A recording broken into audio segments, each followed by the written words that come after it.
Bombs away. How do you both go about writing the episodes? Do you just do them as the ideas come up? Yeah,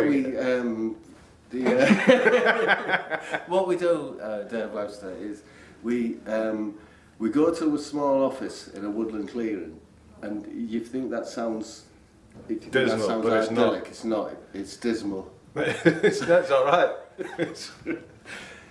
We go there with nothing on our minds apart from the previous evening's television, and we start chatting, and then we think, oh, we better write a question or something like that. So we start writing, and then we write it on bark. If you had an unlimited budget, would the show pretty much be the same as it is? Or It would, except that the cameraman would be bears. If we had unlimited money, it would be pretty much the same show, except that all the desks would be made of gold, solid gold, and the backdrop silver. The other thing, if we had unlimited funds, I wouldn't mind there being some really intricate surgery going on, just so that by the end of the show. Surgery or circuitry? Because I'd like more intricate circuitry going on behind the desk. So like we would, not teleprompters, but leg prompters, which would give you an electrical charge into your leg and tell you when to raise your arm. Or when to shut up. what do you consider when asking guests on the show? Is there anything that goes to your mind? Would you take anyone to on the show? Most the richest ones we have on usually, don't we? We've stolen from the guests, haven't we? Yeah, because we get a dressing room key for everyone's. So when they're actually on the set, about halfway through we run off for about 3 minutes and go through the pockets, and we've got a pawn shop man that we give it to, and he usually gets a few pennies for it, or he gives us a hand job. How does the editing process work? I mean, do you have to cut a lot? How much do you record? The cameras now have got tape in them. So that sounds like being patronised, but the tape, and then you get all that tape, and you feed it into a silver box with a blue stripe on it, and excuse me, and it comes out the other end. That comment always makes me sneeze. And it comes out of a little slot at the other end. And then we take it back to the woods, and it's generally edited. And then we send it to Boots. Right. So Matt Lucas, where does he? Because this is the first DVD, and it's. He lives in Birmingham now. He's done so well. He's bought himself a house in Birmingham. Has he gone? He's gone that far up in the Gone world? up to Birmingham. Where did you find him? When I get enough money like he's got, I'm going to buy a place in Stoke. You going to go Stoke? Yeah. You'll need a few bob. Whereabouts in the Black Country are you going to go? Well, I'm not just outside the Black Country. If I get like $1 million or something like that, I'm going to go and live on Burton-on-Trent. Yeah, is that in the Black Country? Because I'm thinking I'm going to move into the potteries for obvious reasons. Yeah. Well, I'm going into I'm Burton-on-Trent, wherever it is, because the water supply is great. Yeah.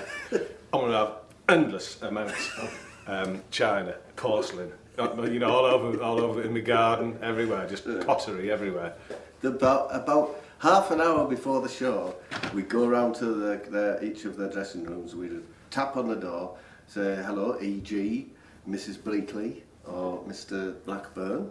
Would you like to come through to the makeup area and have a drink? And we clink glasses, reminisce over past shows, past failures. Port and lemon for the ladies. And sorry about that's my testicles.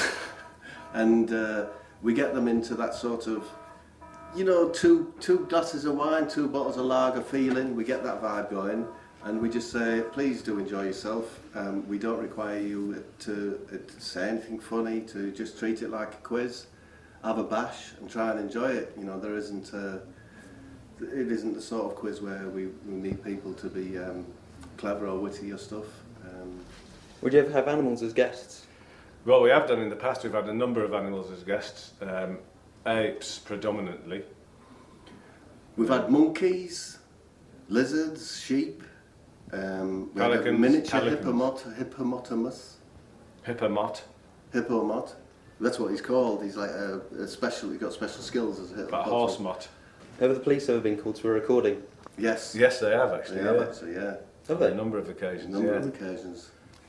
Gall got a bit tasty. I was in, the 39 steps, I was in one of those kind of situations. And so the police arrived just as we turned off the cameras. They did chase me, and I immediately got on a train towards the Orkneys. And that's where they got the idea for the film. That's a true story. The police were called, we've had the police called because of a bomb scare, and it turned out to be Jim's testicles. It was a bum scare. You know the songs at the start of the shows, he goes from Shooting Stars to a popular pop track. How do you pick those ones? Are they your favourite tracks of the week? Or That we tried to sing some girls' songs which suggested that we may be homosexual. Yeah, the songs at the top of the show were chosen because they seemed slightly inappropriate for two 50-year-old males to be singing. They're very sort of poppy and girly. And we've always quite liked that vibe. Do you remember we used to sing, hello, we're a couple of girls, hello, lipstick and curls. Yeah. The stars have been seated. It's always the same So tune. pretty much the isn't same tune. I sometimes hear the tunes that we've written before on other TV shows, and then it reminds me that we did get them off a library record in the first place. A lot of them. A lot of them we wrote, but the, Shooting Stars, where did the original theme tune come from? Did we write that? We wrote it just, we sing it down the telephone, didn't we? We just sing it down the telephone. I shouted out the door. I tried to turn the loud through the kitchen floor. I stuffed lighted paper Through the letterbox, but nobody saw because of the iron door. Trapped in my flat. Well, we were both choir boys originally, so we both learned how to sing in the choir with the same choir master. And you were a choir, I was a fire boy. but we did both sing in the choir, and the teacher was, you won't believe it was Brian Cox, the actor Brian Cox. Of course it was, who went on to star in Manhunter. But he has got the sweetest soprano voice. And he taught us both how to sing. Brian Cox, when you hear him sing, Ave Maria, Brian Cox. I'm Brian Cox, innit?